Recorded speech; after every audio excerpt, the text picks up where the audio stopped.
This is a Tesla Model Y. It's the 30th of July 2024 and there has been another big update come down to this car. So Tesla have been sending down so many updates over the last few months and these cars just keep getting better and better. Today's update was 2024.26.3.1 and it's made lots of changes. It includes quite a lot. So let's just quickly run through. Firstly, we've got YouTube Music. We've also got Amazon Music, we've got a game, we've got parental controls, and that's going to be useful if you lend your vehicle to your children and you can restrict the performance of the vehicle.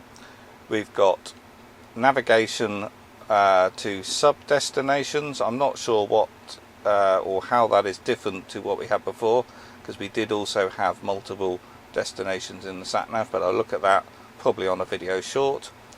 We've got weather forecast and air quality. So the Tesla already took account of wind speed and weather when it was doing the navigation and estimating your driving economy and therefore your range, but it now will display the weather forecast and air quality. This is a big one. We've got charge schedule and preconditioning updates. The Tesla was always lacking on this actually, but now we've got a calendar. You can select your scheduling based on location, and you've also got stop times as well, which is something we didn't have before. We've got security improvements and bug fixes, and then 90% of the viewers of this channel are not subscribed. I'm sorry to ask, but it would help greatly if you would. Just press the subscribe button. It's free and it shows YouTube you like this sort of vehicle related content. If you want to be notified when new videos are released, please click on the bell button also. Thank you, it really helps more than you would imagine.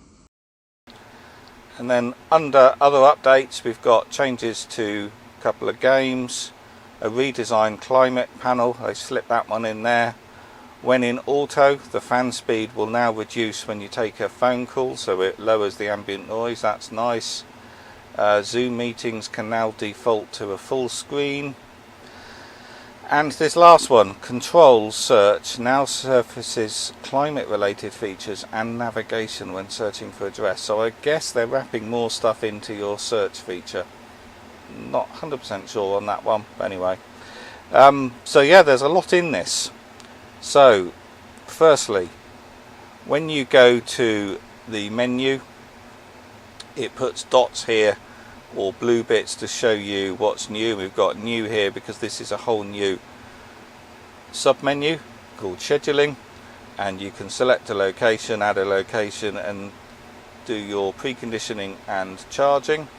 So let's just add a charge schedule. So yeah, that all looks like it does in every other EV, to be honest, so it's about time Tesla improved that, so that's going to be a great improvement. Under safety, there was a blue dot here, but I'd already selected this, and we've now got parental controls here. But the change to the UI here is the climate controls. So now the graphic is full screen, so the buttons you had down the side are now along the top, and I guess this gives you more accurate controls of the airflow. One thing you couldn't do in the Model Y is stop the airflow on the passenger side. So let's just test that. So at the moment there's no air coming out of the vents there because there's no passenger here. But if I push on the passenger seat, we've now got air coming out, and you can adjust that like you can on the other one. But on the Model Y you couldn't stop the airflow, you couldn't close the vents. And on a Model 3, apparently, you push and hold to shut it down. But still, you can't do that on the Model Y. Personally, it doesn't bother me. I wouldn't want to turn the vents off, but when my father sits in the car as a passenger, he doesn't like the air blowing in his face, so we have to push it up there and to the sides like that. But I wish we could turn it off, but you can't. So now your dog mode, camp mode and keep mode are along the top rather than buttons down the side. Your buttons here used to be along the top. They've all got a little bit smaller actually, but it's all still here, it's just in a different location. Auto mode, You can turn off auto, and then you've got your manual controls there. So yeah, that's all fine. And then when we select rear, we've got the rear controls. So yeah, that's all very similar. That's nice. So if you've got heated seats on in various modes like that, you've now got a quick all off to turn it all off, rather than having to push multiple times on each seat. So that's one little improvement. So obviously we've got these new sources of music. So now in a Tesla we have got all of these music sources, which is just fantastic. And you can see I've got a couple turned off because I don't use Apple. But YouTube Music is something that I've been looking forward to, because years ago I ripped all my CDs to MP3, loaded them all up to Google Music. Later on Google removed that product and ported it all to YouTube Music, and I've never really used it since. So I've got a lot of personal music in a YouTube Music account which I've never really accessed over the last 3 or 4 years really, probably.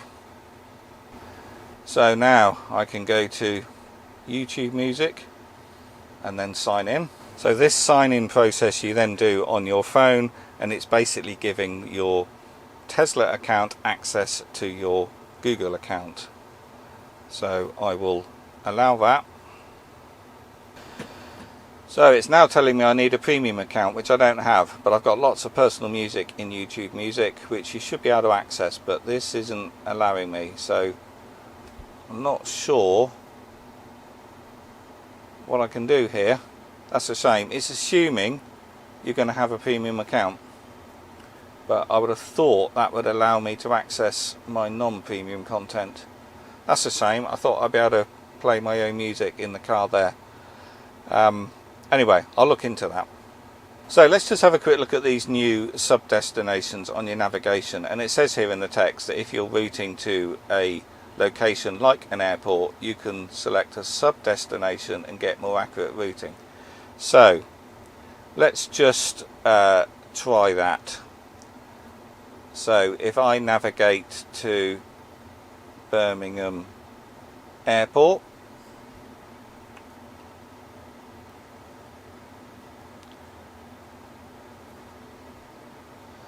I was assuming I could select a sub-destination and select which car park I wanted to go at the airport. But that's no different to what we had before. So I'm not sure how to stop.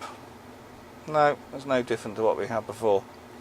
So if I try this again and put Gatwick Airport, we can see here this is how the sub-destinations work. We've got all these sub-destinations within the airport, so we can select the terminal or drop-off points, and we can say view more, and we've got all of these sub-destinations. So that's how it works. Obviously wasn't working with Birmingham. I tried it with Heathrow, had them all there, tried it with Gatwick. So it depends on obviously the data in the mapping. The other thing I can see is there's the new weather, and can I select that? Yeah, so it's giving us a weather forecast, so that's nice. A lot of other modern cars do that as well, so it's nice that that's now come into the Tesla. The other thing that's changed is the graphics have all got a bit bigger. All these buttons are bigger, I think.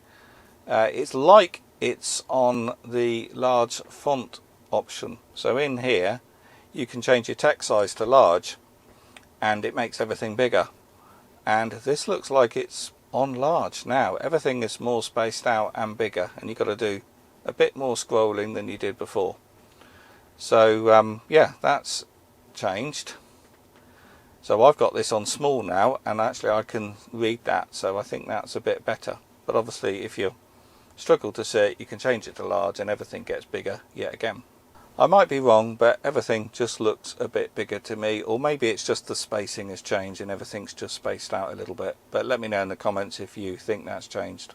So finally, let's just mention the search. The search on a Tesla is very good. You can search for anything up there, Personally, I don't find navigating these menus to be a problem at all. It is much easier than any other vehicle I've found.